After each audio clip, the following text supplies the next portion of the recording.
Hi, everybody. Thank you for joining us. I'm Larry Little, Public Information Officer here at the county's Emergency Operations Center. Today, we are talking about COVID-19 and how it continues to exacerbate existing housing and food insecurity challenges here in the county. This morning, Executive Director of West Valley Community Service, Josh Selo, joins me to share information about resources and his organization's role during this global pandemic. But first, we have and are removing our facial coverings for this segment so everyone, including our American Sign Language interpreters, can clearly understand and communicate the information we will be sharing this morning. Also, from time to time and throughout this broadcast, you will see information from our data dashboard at the bottom of your screen to keep you updated on it. Josh, thank you for being here. Thank you, Larry. It's a pleasure to be here today. So if life was not already difficult enough here in the county, you know, we're facing food insecurity and housing issues. We have a global pandemic. What are you seeing in the community? So over the past 5 years since I've been at West Valley Community Services, we've seen a steady increase in demand for assistance, particularly the area of food and rental assistance. We all are familiar with the housing crisis and the impact it's had, not only on low-income communities, but that nexus between low-income communities and communities of color who were already struggling going into the pandemic. What we've seen now is another concern we've been raising for some time. It's the working poor, folks who've been on the edges, mostly being able to pay their rent, holding multiple jobs, but have no savings or under $400 in savings. Many of those folks work in the service sector, so they were in the hotel industry or they were in the car or taxi industry, one of those, those industries were decimated in March at the start of the pandemic when we had the shelter in place. Those folks began to struggle almost immediately. And so our response has been the focus on two major areas that are necessary for those families, and that has been food assistance, so food insecurity, and rental assistance to keep people housed. So you've always been assisting people here in the county. Talk about how it was pre-COVID up to now. Sure. So West Valley Community Services has been serving the West Valley communities of Saratoga, Los Gatos, Cupertino, West San Jose, and Montecito for more than 48 years. We're part of a network that covers the entire county. It's called the Emergency Assistance Network. So we are a partnership of 7 agencies that provide a similar basket of services. What we've been seeing is that steady increase in demand because of the widening gap between rich and poor in Silicon Valley. We've also been seeing a steady stream of people leaving the area, workers that are essential to our economy because they couldn't afford to live here anymore. The cost of housing got too high. We also had large delays in the development of affordable housing in the region, which made it really hard for families to survive. We also know, if we've been following the every 2-year point-in-time studies that are done in this county and across the country, a steady increase in homelessness.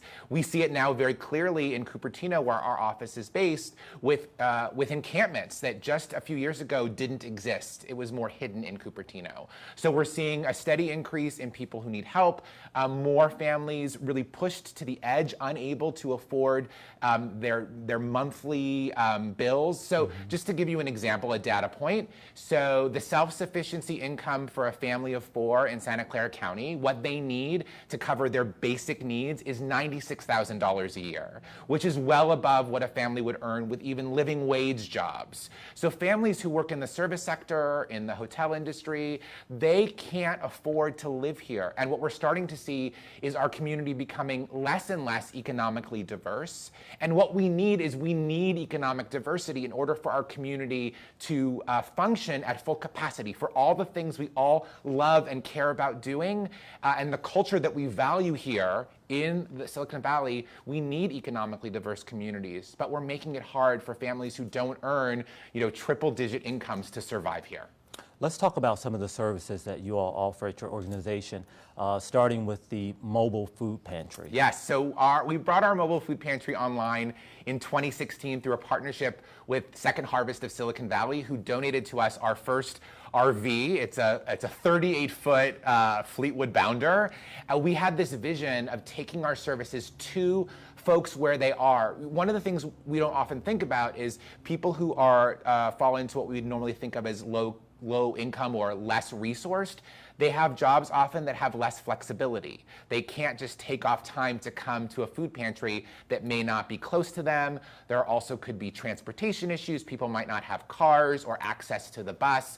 They often also have families that are depending on them, and so they wouldn't come to us for resources and services. So we felt we needed to make this less of a stumbling block by bringing the resources out into the community. And I'll be honest, mobile food pantry is a little bit of a misnomer because yes, we do provide food on the mobile food pantry, but you can access all of our other services from that resource. So rental assistance, financial coaching, case management, signing up for special programs, all of those things are available from the mobile food pantry in your community at a location that is much easier for you to get to than maybe going across town.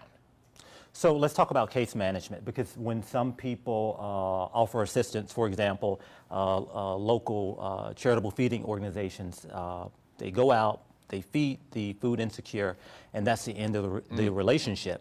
Talk about case management, and also are you offering assistance for mental health? So case management is the heart of West Valley Community Services. It's really at the core of the experience because we realize every person has different challenges. Every person has different struggles, and there's no one-size-fits-all approach. The way case management works is a client comes in and we work with them on developing a case plan tailored to the specific crises that they're facing. And then we can refer them to resources both internal in our agency, but also external in the community that they could benefit from. So really, they get their own, for lack of a better word, prescription for how best to address the challenges they're facing. I want to be clear, our clients are active participants in addressing the situation that they're in, but often they don't know what resources are available to them in the community, and we do. That's our core competence. So we can connect them with those resources. So it might be food resources, it might be rental resources, and it might be mental health. We do not offer mental health at our agency, but we're part of this incredible network in Santa Clara County of nonprofits and county agencies. So we know exactly where to help this person and can navigate that referral so that they don't fall through the cracks. So how can people get help?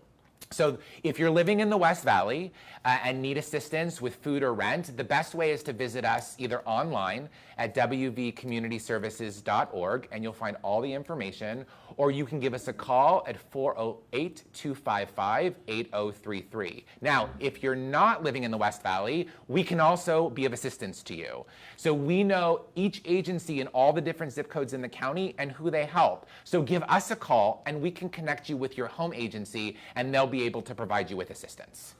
So people have been put in very uncomfortable situations because of COVID, and some people are ashamed of getting help. What is your message to them? So shame is a big part of the experience in general when coming to an agency like ours. There have been several studies about why people who are eligible for food pantry assistance don't go. And shame is a big one. I think there's often a misconception that people might want to take advantage or use resources that are not meant for them. And nothing could be further from the truth. It's so hard to ask for help. It's so hard not to feel that you can be self-sufficient with your family. And we understand that. And for us at West Valley Community Services, the dignity and compassion of each of the clients that come to us is part of our core agency values.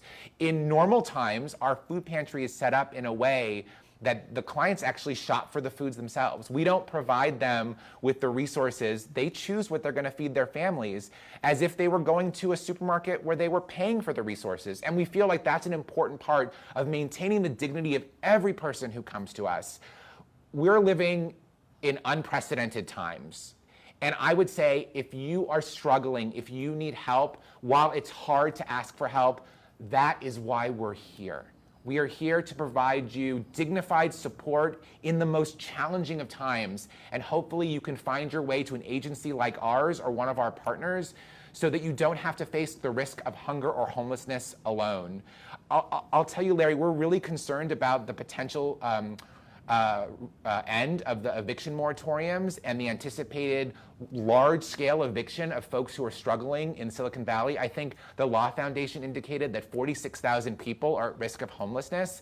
we hope that clients don't wait until that moment to come for help. Come now. We are here to assist you. Now, are you expecting an increase of people needing assistance, and are you ready, prepared to handle the demand?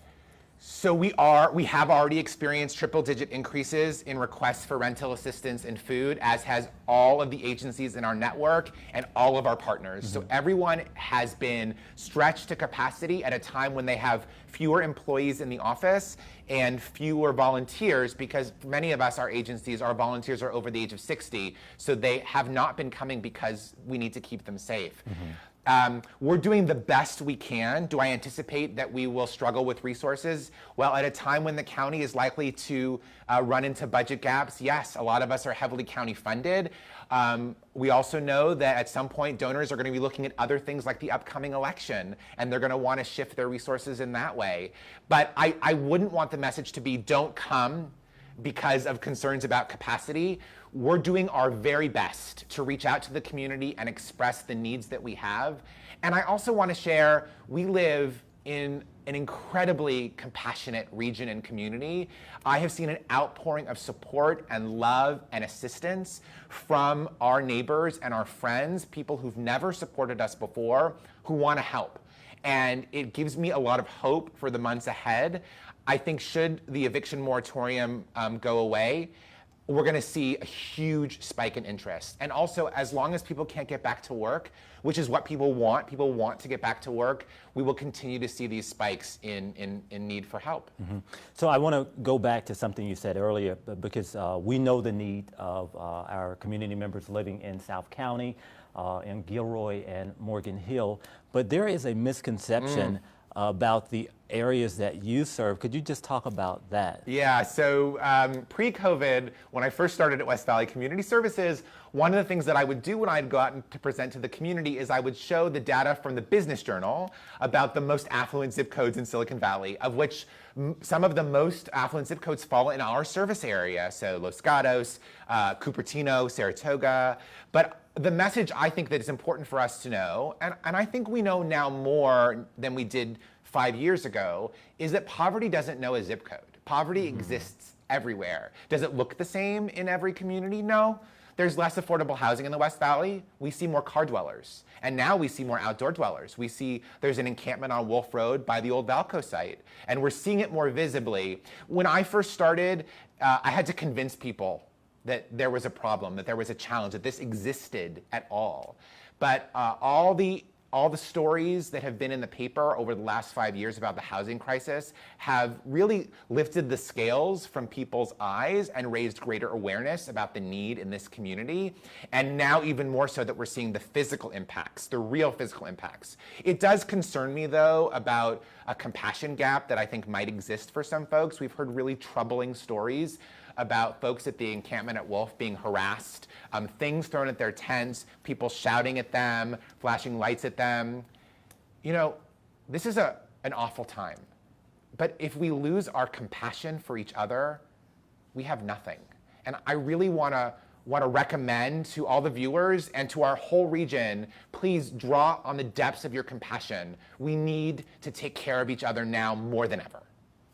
How can community members assist West Valley Community Services? So I would recommend, first of all, if you're living in the West Valley and want to help, you can find us online, again, at wvcommunityservices.org and 408-255-8033.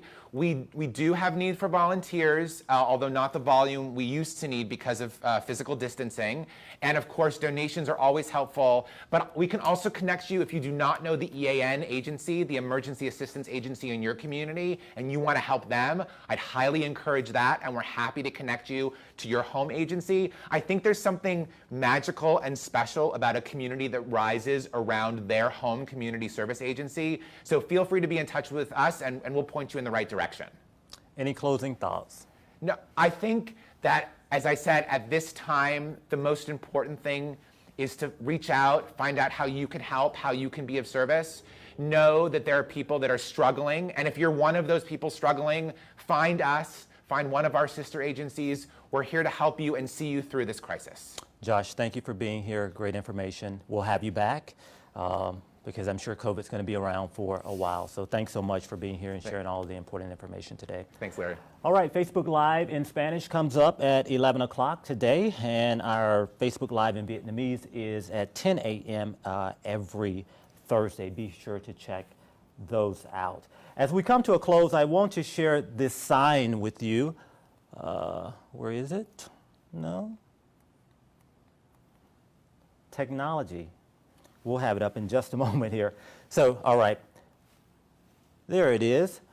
As we come to a close, I want to share this sign with you. I see it every night when I'm out walking my dogs and at a San Jose business, and every time I see it, I think it speaks to this moment that we are currently living in. And no matter how many times I see it, it renews my hope that we will definitely get through this together. Thanks for watching, everybody. Have a great weekend. Be safe. We will see you back here for Facebook Live in English on Monday at 10 a.m.